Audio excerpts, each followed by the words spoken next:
भगवान विष्णु के 10 अवतारों में मत्स्य अवतार उनका प्रथम अवतार है। ये कथा केवल एक मछली की नहीं, बल्कि प्रलय, ज्ञान और सृष्टि के पुनर्जन्म की है। एक समय हयग्रीव नामक एक भयंकर दैत्य ने ब्रह्मा जी से वेद चुरा लिए और उन्हें सागर की गहराइयों में छुपा दिया। वेदों के बिना संसार अज्ञान में डूब गया, धर्म कमजोर पड़ने लगा और अधर्म का अंधकार फैलने लगा। उसी समय पृथ्वी पर महाप्रलय का समय भी निकट आ रहा था। धरती पर एक महान और धर्मात्मा राजा थे, राजा सत्यव्रत। वे दयालु थे, सत्य के मार्ग पर चलने वाले और भगवान के सच्चे भक्त। एक दिन प्रातःकाल सूर्य उदय के समय वे कृतमाला नदी में स्नान कर रहे थे। स्नान के बाद जब उन्होंने तर्पण के लिए अपने हाथों में जल लिया, तभी उस जल के साथ एक छोटी सी मछली उनके हाथों में आ गई। जैसे ही वे उसे वापस नदी में छोड़ने लगे, मछली बोली, राजन, बड़े जलचर छोटे जीवों को खा जाते हैं, कृपया मेरी रक्षा कीजिए। राजा का हृदय दया से भर गया। उन्होंने उस मछली को अपने कमंडल में रख लिया। लेकिन केवल एक ही रात में मछली इतनी बड़ी हो गई कि कमंडल उसके लिए छोटा पड़ गया। राजा ने उसे बड़े पात्र में रखा, फिर भी वो छोटा पड़ गया। फिर सरोवर, फिर नदी और अंत में समुद्र। लेकिन आश्चर्य, समुद्र भी उस मछली के लिए छोटा पड़ गया। अब राजा चकित रह गए। उन्होंने हाथ जोड़कर कहा, आप कोई साधारण जीव नहीं हैं, आप अवश्य ही दिव्य शक्ति हैं, कृपया अपना वास्तविक रूप बताइए।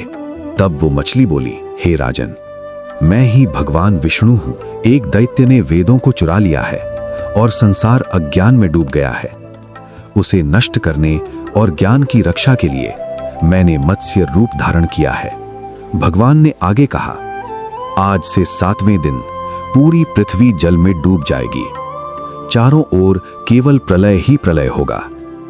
तुम एक विशाल नाव बनाओ, उसमें सभी जीवों के बीज, औषधियां और आवश्यक वस्तुएं साथ लेना। सप्त ऋषियों को भी साथ लेकर उस नाव में बैठ जाना। मैं उस समय तुम्हारी रक्षा के लिए पुनः प्रकट होऊंगा। राजा सत्यव्रत भगवान का स्मरण करते हुए प्रलय की प्रतीक्षा करने लगे।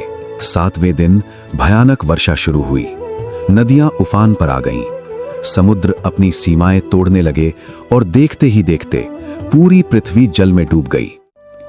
उसी समय एक विशाल नाव प्रकट हुई। राजा सत्यव्रत सप्त ऋषियों के साथ उस नाव में बैठ गए। उन्होंने सभी बीज और आवश्यक वस्तुएं साथ ले ली।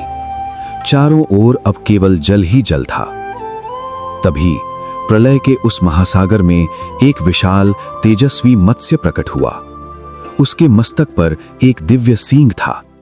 राजा और ऋषियों ने प्रार्थना की, हे प्रभु, आप ही सृष्टि के रक्षक हैं, हमारी रक्षा कीजिए। भगवान ने उन्हें आत्मज्ञान दिया। ये संसार नश्वर है, हर जीव में मैं ही निवास करता हूं। न कोई बड़ा है न छोटा। जो मुझे हर प्राणी में देखता है, वो अंत में मुझ में ही विलीन हो जाता है। कुछ समय बाद प्रलय शांत होने लगा। तब भगवान मत्स्य ने हयग्रीव दैत्य का वध किया और वेदों को पुनः प्राप्त किया। भगवान ने वेदों को ब्रह्मा जी को वापस सौंप दिया। इस प्रकार ज्ञान की पुनः स्थापना हुई। राजा सत्यव्रत मनु बने और उन्होंने नई सृष्टि की शुरुआत की।